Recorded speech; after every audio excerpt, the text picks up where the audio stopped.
ಭುಜಂಗಾಸನ. ಭುಜಂಗ ಎಂದರೆ ನಾಗರ ಹಾವು. ಈ ಆಸನವನ್ನು ಮಾಡುವಾಗ ನಿಮ್ಮ ದೇಹದ ಮೇಲಿನ ಭಾಗವನ್ನು ನೆಲದಿಂದ ಎತ್ತಲಾಗುತ್ತದೆ. ನಾಗರ ಹಾವು ತನ್ನ ಹೆಡೆಯನ್ನು ಎತ್ತಿದ ಹಾಗೆಯೇ ಇದು ಇರುತ್ತದೆ. ಈ ಆಸನವನ್ನು ಮಾಡಲು ನೀವು ಮೊದಲು ಮಕರಾಸನವನ್ನು ಹಾಕಬೇಕು.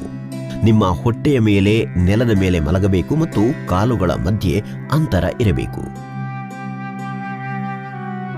ನಿಮ್ಮ ಕೈಗಳ ಮೇಲೆ ತಲೆಯನ್ನಿಡಿ ಮತ್ತು ರಿಲ್ಯಾಕ್ಸ್ ಮಾಡಿ.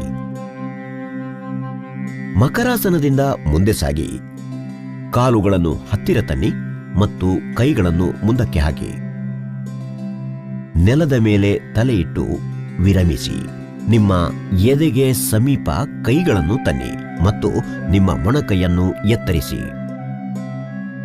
ಆಳವಾದ ಉಸಿರೆಳೆದುಕೊಳ್ಳುತ್ತಾ ನಿಮ್ಮ ಗದ್ದವನ್ನು ಮೇಲೆ ಎತ್ತಿ ಮತ್ತು ನಿಮ್ಮ ಹೊಕ್ಕುಳಿನವರೆಗೂ ದೇಹವನ್ನು ನೆಲದಿಂದ ಎತ್ತಿ. ನಿಮ್ಮ ಮೊಣಕೈ ನಿಮ್ಮ ದೇಹಕ್ಕೆ ಸಮಾನವಾಗಿರಲಿ ಮತ್ತು ನಿಮ್ಮ ಸೊಂಟದ ಮೇಲೆ ವಿಪರೀತ ಒತ್ತಡ ಬೀಳದಂತೆ ನಿಮ್ಮ ಕಾಲನ್ನು ಅಗಲವಾಗಿಸಿ. ಸಹಜವಾಗಿ ಉಸಿರಾಡಿ. ಈ ಭಂಗಿಯಲ್ಲಿ 15ರಿಂದ 30 ಸೆಕೆಂಡುಗಳವರೆಗಿರಿ. ನಿಧಾನವಾಗಿ ಉಸಿರು ಹೊರಗೆ ಬಿಡಿ ಮತ್ತು ನಿಮ್ಮ ದೇಹದ ಮೇಲ್ಭಾಗವನ್ನು ನೆಲಕ್ಕಿಳಿಸಿ. ನಿಮ್ಮ ಎದುರು ಕೈಗಳನ್ನಿಡಿ ಮತ್ತು ಮಕರಾಸನ ಭಂಗಿಗೆ ವಾಪಸ್ಸಾಗಿ ಹಾಗೂ ದೇಹವನ್ನು ರಿಲ್ಯಾಕ್ಸ್ ಮಾಡಿ. ಮಕರಾಸನದಿಂದ ಮುಂದೆ ಸಾಗಿ ಕಾಲುಗಳನ್ನು ಹತ್ತಿರ ತನ್ನಿ ಮತ್ತು ಕೈಗಳನ್ನು ಮುಂದಕ್ಕೆ ಹಾಕಿ. ನೆಲದ ಮೇಲೆ ತಲೆ ಇಟ್ಟು ವಿರಮಿಸಿ. ನಿಮ್ಮ ಎದೆಗೆ ಸಮೀಪ ಕೈಗಳನ್ನು ತನ್ನಿ ಮತ್ತು ನಿಮ್ಮ ಮೊಣಕೈಯನ್ನು ಎತ್ತರಿಸಿ. ಆಳವಾದ ಉಸಿರೆಳೆದುಕೊಳ್ಳುತ್ತಾ ನಿಮ್ಮ ಗದ್ದವನ್ನು ಮೇಲೆ ಎತ್ತಿ ಮತ್ತು ನಿಮ್ಮ ಹೊಕ್ಕುಳಿನವರೆಗೂ ದೇಹವನ್ನು ನೆಲದಿಂದ ಎತ್ತಿ. ನಿಮ್ಮ ಮೊಣಕೈ ನಿಮ್ಮ ದೇಹಕ್ಕೆ ಸಮಾನವಾಗಿರಲಿ ಮತ್ತು ನಿಮ್ಮ ಸೊಂಟದ ಮೇಲೆ ವಿಪರೀತ ಒತ್ತಡ ಬೀಳದಂತೆ ನಿಮ್ಮ ಕಾಲನ್ನು ಅಗಲವಾಗಿಸಿ. ಸಹಜವಾಗಿ ಉಸಿರಾಡಿ. ಈ ಭಂಗಿಯಲ್ಲಿ 15ರಿಂದ 30 ಸೆಕೆಂಡುಗಳವರೆಗಿರಿ. ನಿಧಾನವಾಗಿ ಉಸಿರು ಹೊರಗೆ ಬಿಡಿ ಮತ್ತು ನಿಮ್ಮ ದೇಹದ ಮೇಲ್ಭಾಗವನ್ನು ನೆಲಕ್ಕಿಳಿಸಿ. ನಿಮ್ಮ ಎದುರು ಕೈಗಳನ್ನಿಡಿ ಮತ್ತು ಮಕರಾಸನ ಭಂಗಿಗೆ ವಾಪಸ್ಸಾಗಿ ಹಾಗೂ ದೇಹವನ್ನು ರಿಲ್ಯಾಕ್ಸ್ ಮಾಡಿ. ಮಕರಾಸನದಿಂದ ಮುಂದೆ ಸಾಗಿ ಕಾಲುಗಳನ್ನು ಹತ್ತಿರ ತನ್ನಿ ಮತ್ತು ಕೈಗಳನ್ನು ಮುಂದಕ್ಕೆ ಹಾಕಿ. ನೆಲದ ಮೇಲೆ ತಲೆ ಇಟ್ಟು ವಿರಮಿಸಿ. ನಿಮ್ಮ ಎದೆಗೆ ಸಮೀಪ ಕೈಗಳನ್ನು ತನ್ನಿ ಮತ್ತು ನಿಮ್ಮ ಮೊಣಕೈಯನ್ನು ಎತ್ತರಿಸಿ. ಆಳವಾದ ಉಸಿರೆಳೆದುಕೊಳ್ಳುತ್ತಾ ನಿಮ್ಮ ಗದ್ದವನ್ನು ಮೇಲೆ ಎತ್ತಿ ಮತ್ತು ನಿಮ್ಮ ಹೊಕ್ಕುಳಿನವರೆಗೂ ದೇಹವನ್ನು ನೆಲದಿಂದ ಎತ್ತಿ. ನಿಮ್ಮ ಮೊಣಕೈ ನಿಮ್ಮ ದೇಹಕ್ಕೆ ಸಮಾನವಾಗಿರಲಿ ಮತ್ತು ನಿಮ್ಮ ಸೊಂಟದ ಮೇಲೆ ವಿಪರೀತ ಒತ್ತಡ ಬೀಳದಂತೆ ನಿಮ್ಮ ಕಾಲನ್ನು ಅಗಲವಾಗಿಸಿ. ಸಹಜವಾಗಿ ಉಸಿರಾಡಿ. ಈ ಭಂಗಿಯಲ್ಲಿ 15ರಿಂದ 30 ಸೆಕೆಂಡುಗಳವರೆಗಿರಿ. ನಿಧಾನವಾಗಿ ಉಸಿರು ಹೊರಗೆ ಬಿಡಿ ಮತ್ತು ನಿಮ್ಮ ದೇಹದ ಮೇಲ್ಭಾಗವನ್ನು ನೆಲಕ್ಕಿಳಿಸಿ. ನಿಮ್ಮ ಎದುರು ಕೈಗಳನ್ನಿಡಿ ಮತ್ತು ಮಕರಾಸನ ಭಂಗಿಗೆ ವಾಪಸ್ಸಾಗಿ ಹಾಗೂ ದೇಹವನ್ನು ರಿಲ್ಯಾಕ್ಸ್ ಮಾಡಿ. ಶಲಭಾಸನ. ಶಲಭ ಎಂಬುದು ಸಂಸ್ಕೃತ ಶಬ್ದವಾಗಿದ್ದು ಮಿಡತೆ ಎಂದರ್ಥ. ಈ ಆಸನ ಮಾಡಲು ನೀವು ಮೊದಲು ಮಕರಾಸನ ಮಾಡಬೇಕು. ಹೊಟ್ಟೆಯ ಮೇಲೆ ನೆಲದ ಮೇಲೆ ಮಲಗಿ ಮತ್ತು ಕಾಲನ್ನು ದೂರದಲ್ಲಿಡಿ. ನಿಮ್ಮ ತಲೆಯನ್ನು ಕೈಗಳ ಮೇಲೆ ಇಟ್ಟುಕೊಳ್ಳಿ ಮತ್ತು ರಿಲ್ಯಾಕ್ಸ್ ಮಾಡಿ. ಈಗ ಮಕರಾಸನ ಭಂಗಿಯಿಂದ ಸಾಗಲು ಎರಡೂ ಕಾಲುಗಳನ್ನು ಸಮೀಪ ತನ್ನಿ. ನಿಮ್ಮ ಕೈಗಳು ಆಕಾಶಕ್ಕೆ ಮುಖ ಮಾಡುವ ರೀತಿಯಲ್ಲಿ ಎರಡೂ ಕೈಗಳನ್ನು ದೇಹದ ಸಮೀಪಕ್ಕೆ ತನ್ನಿ ಮತ್ತು ನಿಮ್ಮ ಗದ್ದ ನೆಲದ ಮೇಲೆ ಇರಲಿ.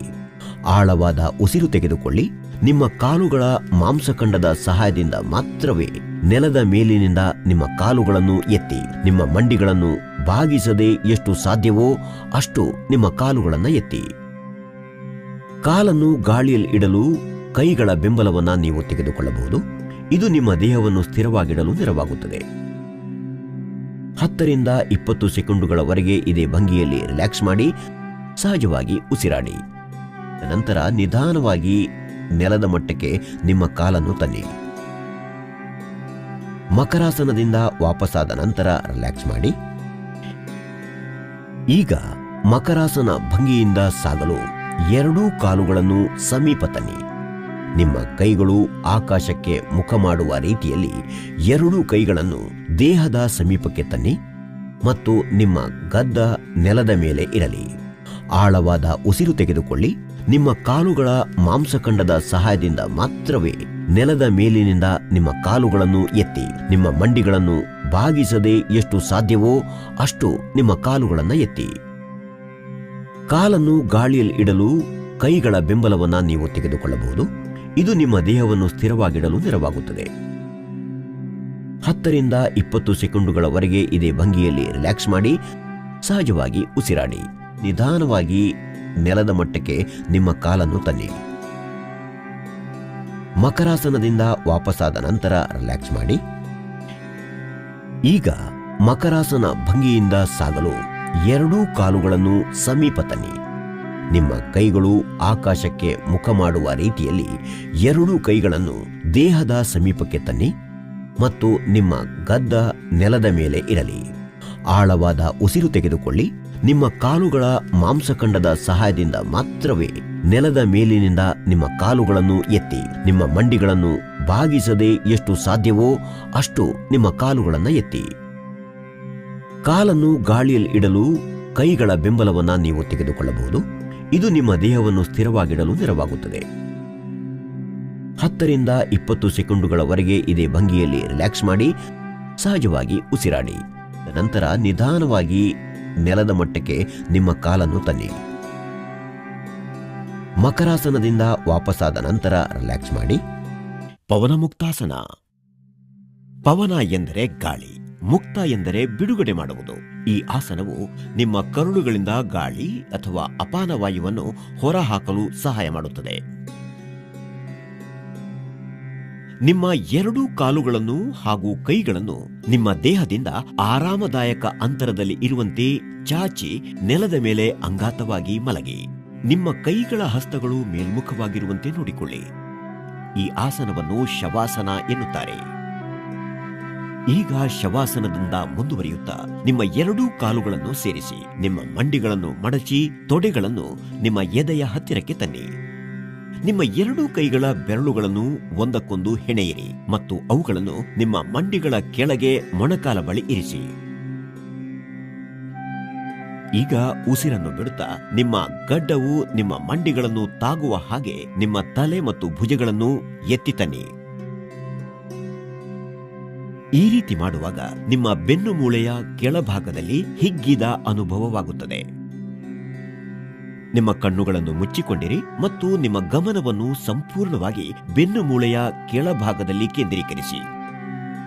ಸಹಜವಾದ ಉಸಿರಾಟದೊಂದಿಗೆ ಈ ಆಸನದಲ್ಲಿ ಕೆಲವು ಸಮಯ ಆರಾಮದ ಸ್ಥಿತಿಯಲ್ಲಿರಿ.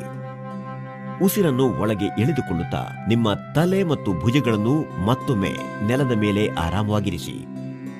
ಈಗ ಉಸಿರನ್ನು ಹೊರಗೆ ಬಿಡುತ್ತಾ ನಿಮ್ಮ ಕಾಲುಗಳನ್ನು ನೀಳವಾಗಿ ನೆಲದ ಮೇಲಿರಿಸಿ ಶವಾಸನಕ್ಕೆ ಹಿಂತಿರುಗಿ ವಿಶ್ರಮಿಸಿ.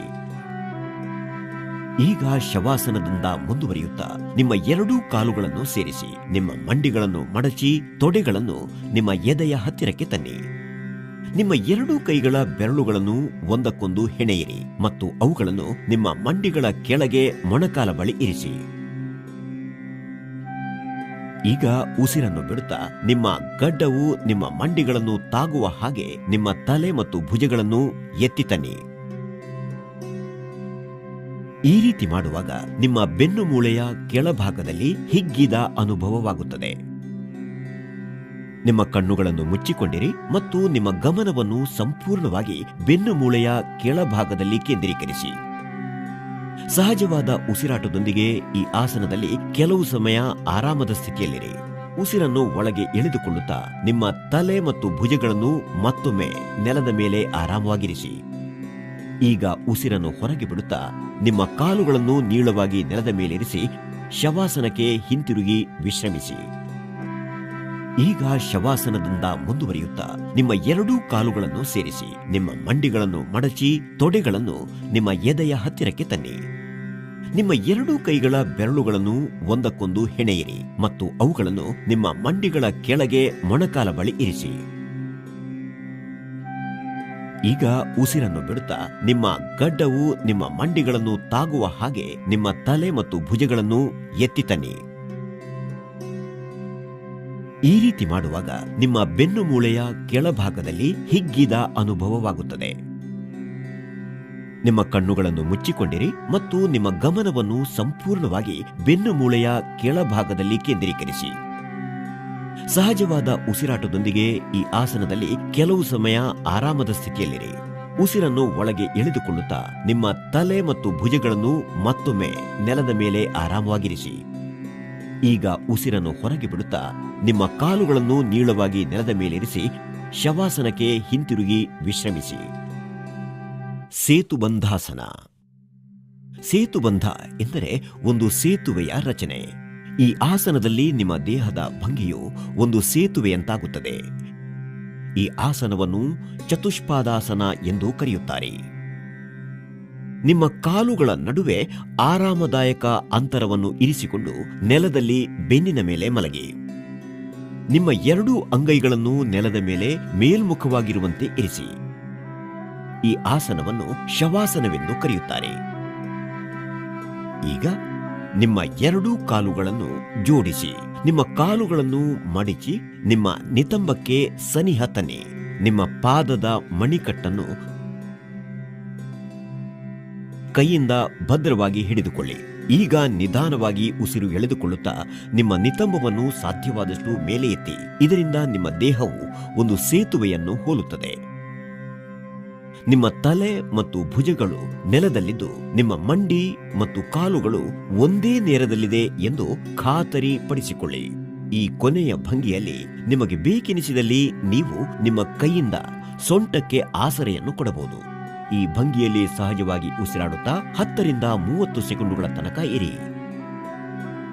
ಉಸಿರನ್ನು ನಿಧಾನವಾಗಿ ಬಿಡುತ್ತಾ ನಿಮ್ಮ ನಿತಂಬವನ್ನು ನೆಲಕ್ಕಿಳಿಸಿ. ನಿಮ್ಮ ಪಾದದ ಮಣಿಕಟ್ಟುಗಳನ್ನು ಬಿಟ್ಟು ಹಿಂತಿರುಗಿ ಶವಾಸನಕ್ಕೆ ಬಂದು ವಿಶ್ರಮಿಸಿ.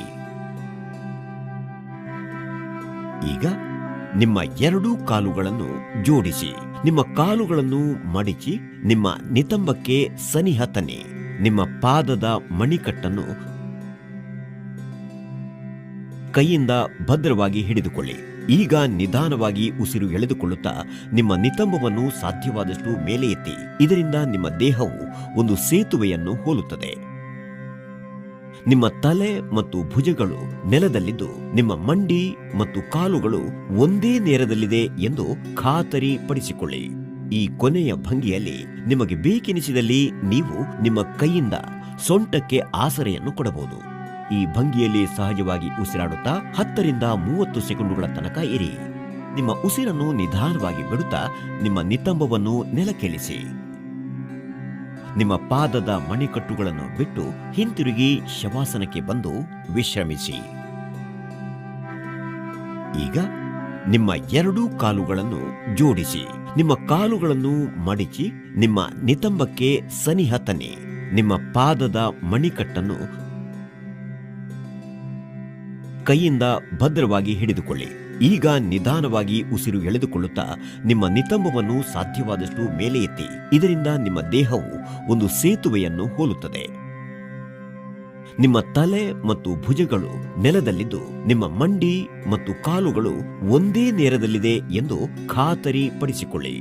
ಈ ಕೊನೆಯ ಭಂಗಿಯಲ್ಲಿ ನಿಮಗೆ ಬೇಕೆನಿಸಿದಲ್ಲಿ ನೀವು ನಿಮ್ಮ ಕೈಯಿಂದ ಸೊಂಟಕ್ಕೆ ಆಸರೆಯನ್ನು ಕೊಡಬಹುದು. ಈ ಭಂಗಿಯಲ್ಲಿ ಸಹಜವಾಗಿ ಉಸಿರಾಡುತ್ತಾ 10 ರಿಂದ 30 ಸೆಕೆಂಡುಗಳ ತನಕ ಇರಿ. ನಿಮ್ಮ ಉಸಿರನ್ನು ನಿಧಾನವಾಗಿ ಬಿಡುತ್ತಾ ನಿಮ್ಮ ನಿತಂಬವನ್ನು ನೆಲಕ್ಕಿಳಿಸಿ. ನಿಮ್ಮ ಪಾದದ ಮಣಿಕಟ್ಟುಗಳನ್ನು ಬಿಟ್ಟು ಹಿಂತಿರುಗಿ ಶವಾಸನಕ್ಕೆ ಬಂದು ವಿಶ್ರಮಿಸಿ. ವಜ್ರಾಸನ. ಈ ಆಸನವನ್ನು ಧ್ಯಾನಸ್ಥ ಸ್ಥಿತಿಯಲ್ಲಿ ಮಾಡಬೇಕು. ಧ್ಯಾನಸ್ಥ ಭಂಗಿಯಲ್ಲಿ ಈ ಆಸನವನ್ನು ಮಾಡುವಾಗ ಕಣ್ಣುಗಳನ್ನು ಮುಚ್ಚಿಕೊಂಡಿರಬೇಕು. ಈ ಆಸನವನ್ನು ಮಾಡಲು ನೀವು ಮೊದಲು ದಂಡಾಸನ ಭಂಗಿ ಹಾಕಬೇಕು. ಎರಡೂ ಕಾಲುಗಳನ್ನು ಮುಂದಕ್ಕೆ ಅಗಲಗೊಳಿಸಿ ಕುಳಿತುಕೊಳ್ಳಬೇಕು. ನಿಮ್ಮ ಜಠರದ ಸಮೀಪಕ್ಕೆ ಕೈಗಳನ್ನು ಇಟ್ಟುಕೊಳ್ಳಿ. ನಿಮ್ಮ ದೇಹದ ಭಾರವನ್ನು ನಿಮ್ಮ ಕೈಯ ಮೇಲೆ ಹಾಕಬೇಡಿ. ಈಗ ನಿಮ್ಮ ಬಲಗಾಲನ್ನು ಬಗ್ಗಿಸಿ ಮತ್ತು ನಿಮ್ಮ ಬಲ ಪೃಷ್ಠದ ಮೇಲಿಡಿ. ನಂತರ ನಿಮ್ಮ ಎಡಗಾಲನ್ನು ಬಗ್ಗಿಸಿ ಮತ್ತು ಇದನ್ನು ಎಡ ಪೃಷ್ಠದ ಮೇಲಿಡಿ. ನಿಮ್ಮ ತೊಡೆಗಳು ಅಂಟಿಕೊಂಡಿರಲಿ ಮತ್ತು ಬೆರಳುಗಳು ಒಂದಕ್ಕೊಂದು ತಾಗುವಂತಿರಲಿ. ಈಗ ನಿಮ್ಮ ಕೈಗಳನ್ನು ಮಂಡಿಯ ಮೇಲಿಡಿ. ನೆಲಕ್ಕೆ ಸಮಾನವಾಗಿ ನಿಮ್ಮ ಗದ್ದ ಇರಲಿ, ನಿಮ್ಮ ಮಣಿಕಟ್ಟು ನೇರವಾಗಿರಲಿ ಮತ್ತು ದೇಹ ಹಗುರವಾಗಿರಲಿ. ಸಹಜವಾಗಿ ಉಸಿರಾಡಿ ಮತ್ತು ಕೆಲವು ಸಮಯದವರೆಗೆ ಇದೇ ಭಂಗಿಯಲ್ಲಿ ಇರಬೇಕು. ನಂತರ ಬಲಕ್ಕೆ ಬಾಗಿ ಎಡಗಾಲನ್ನು ನೇರವಾಗಿಸಿ ಮತ್ತು ಎಡಕ್ಕೆ ಬಾಗಿ ಬಲಗಾಲನ್ನು ನೇರವಾಗಿಸಿ. ಈಗ ದಂಡಾಸನದಲ್ಲಿ ರಿಲ್ಯಾಕ್ಸ್ ಮಾಡಿ. ಎರಡೂ ಕಾಲುಗಳನ್ನು ಮುಂದಕ್ಕೆ ಅಗಲಗೊಳಿಸಿ ಕುಳಿತುಕೊಳ್ಳಬೇಕು. ನಿಮ್ಮ ಜಠರದ ಸಮೀಪಕ್ಕೆ ಕೈಗಳನ್ನು ಇಟ್ಟುಕೊಳ್ಳಿ. ನಿಮ್ಮ ದೇಹದ ಭಾರವನ್ನು ನಿಮ್ಮ ಕೈಯ ಮೇಲೆ ಹಾಕಬೇಡಿ. ಈಗ ನಿಮ್ಮ ಬಲಗಾಲನ್ನು ಬಗ್ಗಿಸಿ ಮತ್ತು ನಿಮ್ಮ ಬಲ ಪೃಷ್ಠದ ಮೇಲಿಡಿ. ನಂತರ ನಿಮ್ಮ ಎಡಗಾಲನ್ನು ಬಗ್ಗಿಸಿ ಮತ್ತು ಇದನ್ನು ಎಡ ಪೃಷ್ಠದ ಮೇಲಿಡಿ. ನಿಮ್ಮ ತೊಡೆಗಳು ಅಂಟಿಕೊಂಡಿರಲಿ ಮತ್ತು ಬೆರಳುಗಳು ಒಂದಕ್ಕೊಂದು ತಾಗುವಂತಿರಲಿ. ಈಗ ನಿಮ್ಮ ಕೈಗಳನ್ನು ಮಂಡಿಯ ಮೇಲಿಡಿ. ನೆಲಕ್ಕೆ ಸಮಾನವಾಗಿ ನಿಮ್ಮ ಗದ್ದ ಇರಲಿ, ನಿಮ್ಮ ಮಣಿಕಟ್ಟು ನೇರವಾಗಿರಲಿ ಮತ್ತು ದೇಹ ಹಗುರವಾಗಿರಲಿ. ಸಹಜವಾಗಿ ಉಸಿರಾಡಿ ಮತ್ತು ಕೆಲವು ಸಮಯದವರೆಗೆ ಇದೇ ಭಂಗಿಯಲ್ಲಿ ಇರಬೇಕು. ನಂತರ ಬಲಕ್ಕೆ ಬಾಗಿ ಎಡಗಾಲನ್ನು ನೇರವಾಗಿಸಿ ಮತ್ತು ಎಡಕ್ಕೆ ಬಾಗಿ ಬಲಗಾಲನ್ನು ನೇರವಾಗಿಸಿ. ಈಗ ದಂಡಾಸನದಲ್ಲಿ ರಿಲ್ಯಾಕ್ಸ್ ಮಾಡಿ. ಎರಡೂ ಕಾಲುಗಳನ್ನು ಮುಂದಕ್ಕೆ ಅಗಲಗೊಳಿಸಿ ಕುಳಿತುಕೊಳ್ಳಬೇಕು. ನಿಮ್ಮ ಜಠರದ ಸಮೀಪಕ್ಕೆ ಕೈಗಳನ್ನು ಇಟ್ಟುಕೊಳ್ಳಿ. ನಿಮ್ಮ ದೇಹದ ಭಾರವನ್ನು ನಿಮ್ಮ ಕೈಯ ಮೇಲೆ ಹಾಕಬೇಡಿ. ಈಗ ನಿಮ್ಮ ಬಲಗಾಲನ್ನು ಬಗ್ಗಿಸಿ ಮತ್ತು ನಿಮ್ಮ ಬಲ ಪೃಷ್ಠದ ಮೇಲಿಡಿ. ನಂತರ ನಿಮ್ಮ ಎಡಗಾಲನ್ನು ಬಗ್ಗಿಸಿ ಮತ್ತು ಇದನ್ನು ಎಡ ಪೃಷ್ಠದ ಮೇಲಿಡಿ. ನಿಮ್ಮ ತೊಡೆಗಳು ಅಂಟಿಕೊಂಡಿರಲಿ ಮತ್ತು ಬೆರಳುಗಳು ಒಂದಕ್ಕೊಂದು ತಾಗುವಂತಿರಲಿ. ಈಗ ನಿಮ್ಮ ಕೈಗಳನ್ನು ಮಂಡಿಯ ಮೇಲಿಡಿ. ನೆಲಕ್ಕೆ ಸಮಾನವಾಗಿ ನಿಮ್ಮ ಗದ್ದ ಇರಲಿ, ನಿಮ್ಮ ಮಣಿಕಟ್ಟು ನೇರವಾಗಿರಲಿ ಮತ್ತು ದೇಹ ಹಗುರವಾಗಿರಲಿ. ಸಹಜವಾಗಿ ಉಸಿರಾಡಿ ಮತ್ತು ಕೆಲವು ಸಮಯದವರೆಗೆ ಇದೇ ಭಂಗಿಯಲ್ಲಿ ಇರಬೇಕು. ನಂತರ ಬಲಕ್ಕೆ ಬಾಗಿ ಎಡಗಾಲನ್ನು ನೇರವಾಗಿಸಿ ಮತ್ತು ಎಡಕ್ಕೆ ಬಾಗಿ ಬಲಗಾಲನ್ನು ನೇರವಾಗಿಸಿ. ಈಗ ದಂಡಾಸನದಲ್ಲಿ ರಿಲ್ಯಾಕ್ಸ್ ಮಾಡಿ. ನಿಯತವಾಗಿ ವಜ್ರಾಸನ ಮಾಡುವುದರಿಂದ ನಿಮ್ಮ ದೇಹ ಶಕ್ತಿಯುತವಾಗುತ್ತದೆ ಮತ್ತು ನಿಮ್ಮ ಗಮನ ಕೇಂದ್ರೀಕರಣ ಸುಧಾರಿಸುತ್ತದೆ. ಇದು ಮನಃಶಾಂತಿ ಒದಗಿಸುತ್ತದೆ ಮತ್ತು ಒತ್ತಡ ನಿವಾರಿಸುತ್ತದೆ. ನಾಡಿ ಶೋಧನ. ನಾಡಿ ಶೋಧನವನ್ನು ಮೂಗಿನ ಹೊಳ್ಳೆಗಳ ಪರ್ಯಾಯ ಉಸಿರಾಟ ನಿಯಂತ್ರಣವೆಂದು ಕರೆಯುತ್ತಾರೆ. ಈ ರೀತಿಯ ಯೋಗಾಭ್ಯಾಸದ ಮುಖ್ಯ ಲಕ್ಷಣ ಎಂದರೆ ಎಡ ಮತ್ತು ಬಲ ಮೂಗಿನ ಹೊಳ್ಳೆಗಳ ಮೂಲಕ ಉಸಿರು ಹಿಡಿದಿಟ್ಟು ಅಥವಾ ಹಿಡಿದಿಡದೆ ಮಾಡುವ ಪರ್ಯಾಯ ಉಸಿರಾಟ. ನಾಡಿ ಶೋಧನವನ್ನು ಮಾಡಲು ನೀವು ಧ್ಯಾನದ ಭಂಗಿಯಾದ ಸುಖಾಸನದ ಭಂಗಿಯಲ್ಲಿ ಕುಳಿತುಕೊಳ್ಳಬೇಕು. ಸುಖಾಸನವಲ್ಲದೆ ಇತರ ಧ್ಯಾನ ಭಂಗಿಗಳಾದ ಪದ್ಮಾಸನ, ಸ್ವಸ್ತಿಕಾಸನ ಅಥವಾ ವಜ್ರಾಸನದಲ್ಲೂ ನಾಡಿ ಶೋಧನವನ್ನು ಮಾಡಬಹುದು. ನೆಲದ ಮೇಲೆ ಕುಳಿತು ಮಾಡಲು ಅಶಕ್ತರಾದವರು ಕುರ್ಚಿಯಲ್ಲಿ ಕುಳಿತು ಮಾಡಬಹುದು. ಸುಖಾಸನ ಭಂಗಿಯಲ್ಲಿ ಕುಳಿತಿರುವಾಗ ನಿಮ್ಮ ಬೆನ್ನಹುರಿ ನೇರ, ತಲೆ ಮೇಲಕ್ಕೆ, ನಿಮ್ಮ ಎರಡೂ ಹಸ್ತಗಳು ಮಂಡಿಯ ಮೇಲೆ ಮತ್ತು ಕಣ್ಣುಗಳು ಮುಚ್ಚಿರುವುದನ್ನು ಖಾತರಿಪಡಿಸಿಕೊಳ್ಳಿ. ನಿಮ್ಮ ಬೆನ್ನುಹುರಿಯನ್ನು ನೇರವಾಗಿಟ್ಟು ಕುಳಿತುಕೊಳ್ಳಲು ನೀವು ಒಂದು ಗೋಡೆಯ ಆಸರೆಯನ್ನು ತೆಗೆದುಕೊಳ್ಳಬಹುದು. ಈಗ ಕೆಲವು ದೀರ್ಘ ಉಸಿರಾಟ ಮಾಡಿ ನಿಮ್ಮ ದೇಹವನ್ನು ಆರಾಮದಾಯಕ ಸ್ಥಿತಿಯಲ್ಲಿರಿಸಿ. ನಾಡಿ ಶೋಧನವನ್ನು ಪ್ರಾರಂಭಿಸುವ ಮೊದಲು ನಾವು ನಿಮ್ಮ ಕೈ ಬೆರಳುಗಳನ್ನು ಗುರುತಿಸೋಣ. ಹೆಬ್ಬೆರಳು, ತೋರು ಬೆರಳು, ಮಧ್ಯ ಬೆರಳು, ಉಂಗುರ ಬೆರಳು ಮತ್ತು ಕಿರುಬೆರಳು. ನಿಮ್ಮ ಎಡಹಸ್ತವನ್ನು ಧ್ಯಾನ ಮುದ್ರೆಗೆ ತರಲು ನಿಮ್ಮ ಹೆಬ್ಬೆರಳು ಮತ್ತು ತೋರು ಬೆರಳ ತುದಿಯನ್ನು ಜೋಡಿಸಿ ಒಂದು ವೃತ್ತಾಕಾರ ಬರುವ ಹಾಗೆ ಮಾಡಿಕೊಂಡು ನಿಮ್ಮ ಮಧ್ಯ, ಉಂಗುರ ಮತ್ತು ಕಿರುಬೆರಳನ್ನು ನೇರವಾಗಿಸಿ. ಈಗ ನಿಮ್ಮ ಬಲಗೈಯನ್ನು ನಾಸಾಗ್ರ ಮುದ್ರೆಗೆ ತರಲು ಮಧ್ಯ ಮತ್ತು ತೋರು ಬೆರಳನ್ನು ಮಡಚಿ ಮುಚ್ಚಿ ಹೆಬ್ಬೆರಳು, ಉಂಗುರ ಮತ್ತು ಕಿರುಬೆರಳುಗಳನ್ನು ನೇರವಾಗಿಸಿ. ಈಗ ನಾಸಾಗ್ರ ಮುದ್ರೆಯಲ್ಲಿರುವ ನಿಮ್ಮ ಬಲಹಸ್ತದ ಹೆಬ್ಬೆರಳನ್ನು ನಿಮ್ಮ ಬಲ ಮೂಗಿನ ಹೊಳ್ಳೆಯ ಮೇಲಿರಿಸಿ ಮತ್ತು ಎಡ ಮೂಗಿನ ಹೊಳ್ಳೆಯಿಂದ ಉಸಿರಾಡಿ. ನಂತರ ಎಡಮೂಗಿನ ಹೊಳ್ಳೆಯನ್ನು ಉಂಗುರ ಮತ್ತು ಕಿರುಬೆರಳಿನಿಂದ ಮುಚ್ಚಿ ಬಲಮೂಗಿನ ಹೊಳ್ಳೆಯನ್ನು ತೆರೆದು ಉಸಿರನ್ನು ಹೊರಗೆ ಬಿಡಿ. ಈಗ ನಿಮ್ಮ ಬಲಮೂಗಿನ ಹೊಳ್ಳೆಯ ಮೂಲಕ ಉಸಿರನ್ನು ಒಳಗೆಳೆದುಕೊಳ್ಳಿ. ನಂತರ ಅದನ್ನು ನಿಮ್ಮ ಹೆಬ್ಬೆರಳಿನಿಂದ ಮುಚ್ಚಿ ನಿಮ್ಮ ಎಡಮೂಗಿನ ಹೊಳ್ಳೆಯಿಂದ ಉಸಿರನ್ನು ಹೊರಗೆ ಬಿಡಿ. ನಿಮ್ಮ ಬಲಮೂಗಿನ ಹೊಳ್ಳೆಯ ಮೇಲಿರಿಸಿ ಮತ್ತು ಎಡಮೂಗಿನ ಹೊಳ್ಳೆಯಿಂದ ಉಸಿರಾಡಿ. ನಂತರ ಎಡಮೂಗಿನ ಹೊಳ್ಳೆಯನ್ನು ಉಂಗುರ ಮತ್ತು ಕಿರುಬೆರಳಿನಿಂದ ಮುಚ್ಚಿ ಬಲಮೂಗಿನ ಹೊಳ್ಳೆಯನ್ನು ತೆರೆದು ಉಸಿರನ್ನು ಹೊರಗೆ ಬಿಡಿ. ಈಗ ನಿಮ್ಮ ಬಲಮೂಗಿನ ಹೊಳ್ಳೆಯ ಮೂಲಕ ಉಸಿರನ್ನು ಒಳಗೆಳೆದುಕೊಳ್ಳಿ. ನಂತರ ಅದನ್ನು ನಿಮ್ಮ ಹೆಬ್ಬೆರಳಿನಿಂದ ಮುಚ್ಚಿ ನಿಮ್ಮ ಎಡಮೂಗಿನ ಹೊಳ್ಳೆಯಿಂದ ಉಸಿರನ್ನು ಹೊರಗೆ ಬಿಡಿ. ಬಲಹಸ್ತದ ಹೆಬ್ಬೆರಳನ್ನು ನಿಮ್ಮ ಬಲಮೂಗಿನ ಹೊಳ್ಳೆಯ ಮೇಲಿರಿಸಿ ಮತ್ತು ಎಡಮೂಗಿನ ಹೊಳ್ಳೆಯಿಂದ ಉಸಿರಾಡಿ. ನಂತರ ಎಡಮೂಗಿನ ಹೊಳ್ಳೆಯನ್ನು ಉಂಗುರ ಮತ್ತು ಕಿರುಬೆರಳಿನಿಂದ ಮುಚ್ಚಿ ಬಲಮೂಗಿನ ಹೊಳ್ಳೆಯನ್ನು ತೆರೆದು ಉಸಿರನ್ನು ಹೊರಗೆ ಬಿಡಿ. ಈಗ ನಿಮ್ಮ ಬಲಮೂಗಿನ ಹೊಳ್ಳೆಯ ಮೂಲಕ ಉಸಿರನ್ನು ಒಳಗೆಳೆದುಕೊಳ್ಳಿ. ನಂತರ ಅದನ್ನು ನಿಮ್ಮ ಹೆಬ್ಬೆರಳಿನಿಂದ ಮುಚ್ಚಿ ನಿಮ್ಮ ಎಡಮೂಗಿನ ಹೊಳ್ಳೆಯಿಂದ ಉಸಿರನ್ನು ಹೊರಗೆ ಬಿಡಿ. ಬಲಹಸ್ತದ ಹೆಬ್ಬೆರಳನ್ನು ನಿಮ್ಮ ಬಲಮೂಗಿನ ಹೊಳ್ಳೆಯ ಮೇಲಿರಿಸಿ ಮತ್ತು ಎಡಮೂಗಿನ ಹೊಳ್ಳೆಯಿಂದ ಉಸಿರಾಡಿ. ನಂತರ ಎಡಮೂಗಿನ ಹೊಳ್ಳೆಯನ್ನು ಉಂಗುರ ಮತ್ತು ಕಿರುಬೆರಳಿನಿಂದ ಮುಚ್ಚಿ ಬಲಮೂಗಿನ ಹೊಳ್ಳೆಯನ್ನು ತೆರೆದು ಉಸಿರನ್ನು ಹೊರಗೆ ಬಿಡಿ. ಈಗ ನಿಮ್ಮ ಬಲಮೂಗಿನ ಹೊಳ್ಳೆಯ ಮೂಲಕ ಉಸಿರನ್ನು ಒಳಗೆಳೆದುಕೊಳ್ಳಿ. ನಂತರ ಅದನ್ನು ನಿಮ್ಮ ಹೆಬ್ಬೆರಳಿನಿಂದ ಮುಚ್ಚಿ ನಿಮ್ಮ ಎಡಮೂಗಿನ ಹೊಳ್ಳೆಯಿಂದ ಉಸಿರನ್ನು ಹೊರಗೆ ಬಿಡಿ.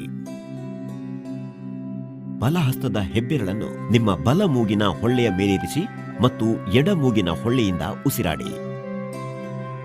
ನಂತರ ಎಡಮೂಗಿನ ಹೊಳ್ಳೆಯನ್ನು ಉಂಗುರ ಮತ್ತು ಕಿರುಬೆರಳಿನಿಂದ ಮುಚ್ಚಿ ಬಲಮೂಗಿನ ಹೊಳ್ಳೆಯನ್ನು ತೆರೆದು ಉಸಿರನ್ನು ಹೊರಗೆ ಬಿಡಿ. ಈಗ ನಿಮ್ಮ ಬಲಮೂಗಿನ ಹೊಳ್ಳೆಯ ಮೂಲಕ ಉಸಿರನ್ನು ಒಳಗೆಳೆದುಕೊಳ್ಳಿ. ನಂತರ ಅದನ್ನು ನಿಮ್ಮ ಹೆಬ್ಬೆರಳಿನಿಂದ ಮುಚ್ಚಿ ನಿಮ್ಮ ಎಡಮೂಗಿನ ಹೊಳ್ಳೆಯಿಂದ ಉಸಿರನ್ನು ಹೊರಗೆ ಬಿಡಿ.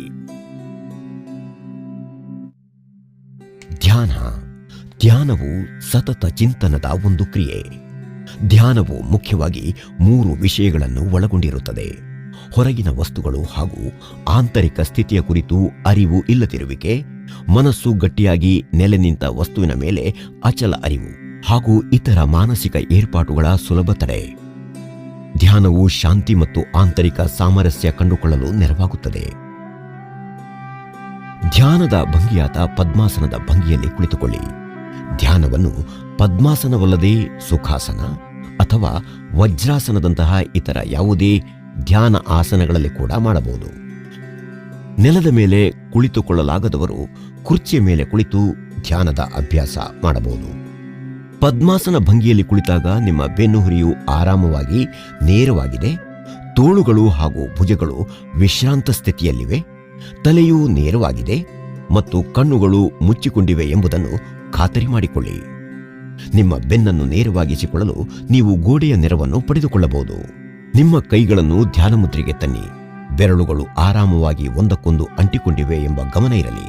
ಈಗ ನಿಮ್ಮ ಎಡ ಅಂಗೈಯನ್ನು ಕೆಳ ಹೊಟ್ಟೆಯ ಬಳಿ ತನ್ನಿ ಹಾಗೂ ಅದನ್ನು ನಿಮ್ಮ ಎಡಗಾಲ ಮೇಲೆ ಮೇಲ್ಮುಖವಾಗಿ ಇರಿಸಿ. ನಂತರ ನಿಮ್ಮ ಬಲ ಅಂಗೈಯನ್ನು ನಿಮ್ಮ ಎಡ ಅಂಗೈ ಮೇಲೆ ಮೇಲ್ಮುಖವಾಗಿರಿಸಿ. ಇದನ್ನು ಧ್ಯಾನ ಮುದ್ರೆ ಎನ್ನುತ್ತಾರೆ. ನಿಮ್ಮ ಇಡೀ ಶರೀರವು ಆರಾಮದಾಯಕವಾಗಿ ಹಾಗೂ ವಿಶ್ರಾಂತ ಸ್ಥಿತಿಯಲ್ಲಿದೆ ಎಂದು ಖಾತರಿಪಡಿಸಿಕೊಳ್ಳಿ. ನಿಮ್ಮ ದೇಹದ ತಲೆಭಾಗದಿಂದ ಕಾಲ್ ಬೆರಳವರೆಗೂ ನಿಮ್ಮ ಗಮನವನ್ನು ಕೊಂಡೊಯ್ಯಿರಿ. ಇದು ಹೊರಗಿನ ವಿಷಯಗಳಿಂದ ನಿಮ್ಮ ಗಮನವನ್ನು ಒಳಗೆ ಸೆಳೆಯಲು ನಿಮಗೆ ಸಹಾಯ ಮಾಡುತ್ತದೆ. ಈಗ ನಿಮ್ಮ ಉಸಿರು, ಉಚ್ಛ್ವಾಸ ಮತ್ತು ನಿಶ್ವಾಸದ ಕಡೆ ಗಮನವನ್ನು ತನ್ನಿ. ದೀರ್ಘ ಹಾಗೂ ನಿಧಾನವಾಗಿ ಉಸಿರಾಡಿ. ಉಸಿರಾಟ ಅತ್ಯಂತ ಕನಿಷ್ಠವಾಗುವವರೆಗೆ ಈ ಪ್ರಕ್ರಿಯೆಯನ್ನು ಮುಂದುವರಿಸಿ.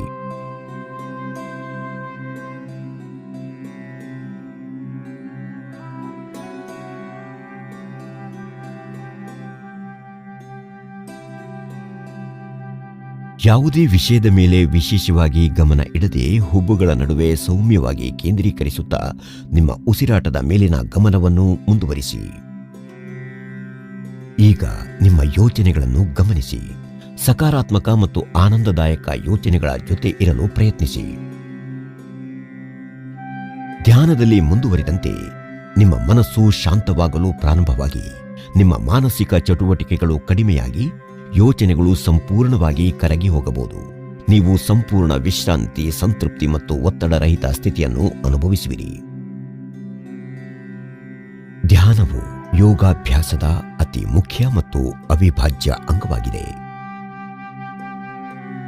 ಸಹಜವಾಗಿ ಉಸಿರಾಡುತ್ತಾ ಈ ಸ್ಥಿತಿಯಲ್ಲಿ ಆದಷ್ಟು ಹೊತ್ತು ಇರಲು ಪ್ರಯತ್ನಿಸಿ.